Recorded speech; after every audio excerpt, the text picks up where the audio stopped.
Bleu, Loire-Océan. 8h-10 ce matin sur France Bleu Loire-Océan, nous recevons le chef de file du Front National pour les élections régionales. Oui, tête de liste, Pascal Gadin, bonjour. Bonjour. Vous visez quel score en décembre dans la région des Pays de la Loire ? Notre objectif pour le premier tour, ce serait d'atteindre les 25%, s'il est possible, si nous convainquons, et d'aller au-delà au second. Second tour, donc vous êtes convaincu, vous serez présent ? Ouais, les élections départementales, nous avions atteint sur le plan régional un peu plus de 20%. Donc il paraît logique que nous partions de cette base pour aller plus haut. Enfin, c'est toujours en politique, il faut toujours se fixer les objectifs et c'est celui-là pour nous. Il y a deux régions que vous visez, Nord-Pas-de-Calais, Picardie, je le disais, et région Provence-Alpes-Côte d'Azur. Qu'est-ce qui vous manque aujourd'hui pour convaincre les électeurs ? Je pense que, comme tout parti politique émergent, on le voit d'ailleurs chez les autres partis nationaux en Europe, c'est le fait de participer au gouvernement ou d'administrer des collectivités. Nous avons commencé avec des communes, avec un taux de satisfaction important. Vous avez 11 maires en France. C'est cela. Il y avait eu un sondage sur leur gestion au bout d'un an, 73% de satisfaits, fait par un organisme totalement indépendant du Front National, l'IFOP, enfin. Et donc, je pense que c'est ce qui nous manque, mais progressivement, nous allons combler ce manque. Vous allez le combler avec le virage qui a été pris avec l'éviction de Jean-Marie Le Pen, d'ailleurs, avec qui vous aviez travaillé à l'époque ?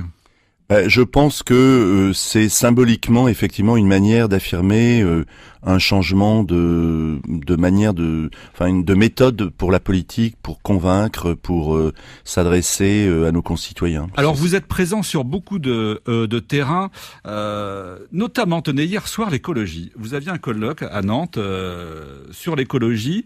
Vous vous êtes prononcé sur la ZAD et sur l'aéroport de Notre-Dame-des-Landes. Sur la ZAD, les zadistes.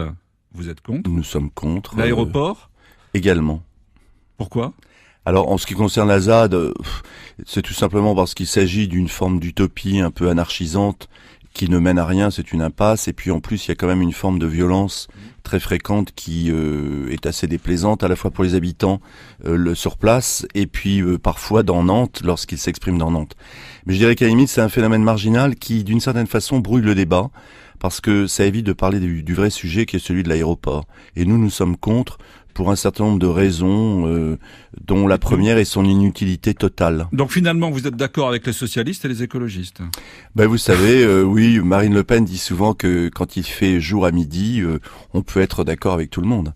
Demain, je disais que vous seriez présent sur plein de terrains, et notamment demain au terrain du Bel. Vous allez rendre hommage aux fusillés, aux 50 otages, demain, terrain du Bel, à Nantes. Pourquoi êtes-vous présent là, demain ? Parce que nous voulons affirmer, nous, que nous prenons en compte tout le passé français. Nous n'éliminons pas tel ou tel camp ou telle tendance politique, même si ce furent essentiellement parfois à cette époque des hommes de gauche ou des femmes de gauche qui furent fusillés par les Allemands du fait de leur... Les communistes ? Oui, les communistes, bien évidemment. Je pense que toute personne qui meurt pour un idéal français a droit au respect et à un hommage. D'accord. Demain, donc, vous serez présent, vous-même ? Oui, bien sûr. Pour dire quoi, précisément ? Vous savez, vous allez vous adresser à qui demain ? Je vais m'adresser aux gens présents et puis au-delà, finalement, à tous les habitants des Pays de la Loire pour leur dire que nous, ce qui nous semble le plus important, c'est le sentiment patriotique. Nous nous définissons plus comme des patriotes que comme des nationalistes. Dans le mot nationalisme, il y a souvent une part d'agressivité ou un chauvinisme sous-jacent peut-être. Le mot patriotisme nous semble se rattacher au mot patrie et c'est plus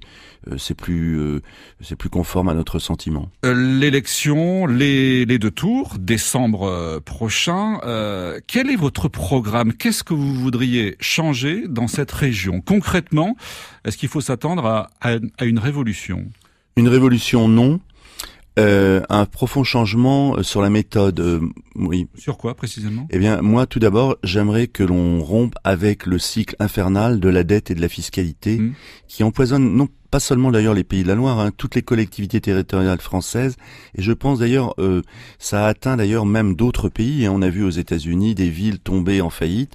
Je pense qu'on a trop vécu dans le monde occidental par le crédit. C'est pas le cas. Ça a atteint un niveau intolérable. Ça a atteint un niveau intolérable pour les citoyens et pour les entreprises.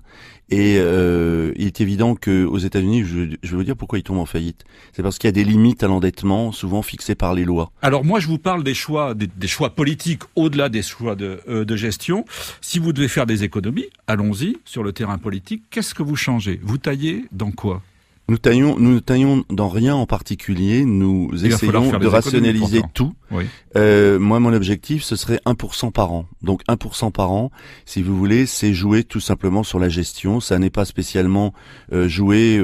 Par exemple, il est très fréquent de dire que on voit ça souvent à droite, qu'on va tailler dans le budget culture. Moi, je n'ai pas l'intention de tailler spécialement dans le budget culture. Alors, pourquoi est-ce qu'on voterait pour vous si votre programme n'a rien de différent des autres? Eh bien, parce que je pense qu'il est très différent de dire que l'on va modifier le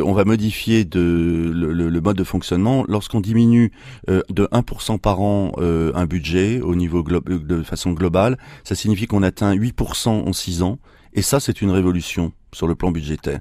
Et d'autre part, nous souhaitons, nous, lutter contre les gaspillages, contre un certain nombre de subventions. Ils sont où, les gaspillages aujourd'hui ? Eh bien, je pense qu'ils sont dans toutes les politiques de subventionnement qui sont inconsidérées. Nous souhaiterions que les subventions fassent l'objet d'un contrat d'objectifs par rapport aux organismes subventionnés à partir d'un certain niveau financier, bien évidemment, de telle sorte que l'on puisse réviser ou moduler les subventions. Et quels sont les critères ? Eh bien, les critères, ce seraient des objectifs que se proposent les associations et les organismes subventionnés, et voir s'ils les ont atteints à N+1, et ensuite réviser la subvention en fonction de cela. Voir aussi si cette subvention est absolument indispensable à la vie de cet organisme. Pascal Gana, tête de liste pour les élections régionales, tête de liste du Front National, invité de France Bleu Loire-Océan ce matin. Merci à vous. Merci. France Bleu Loire-Océan.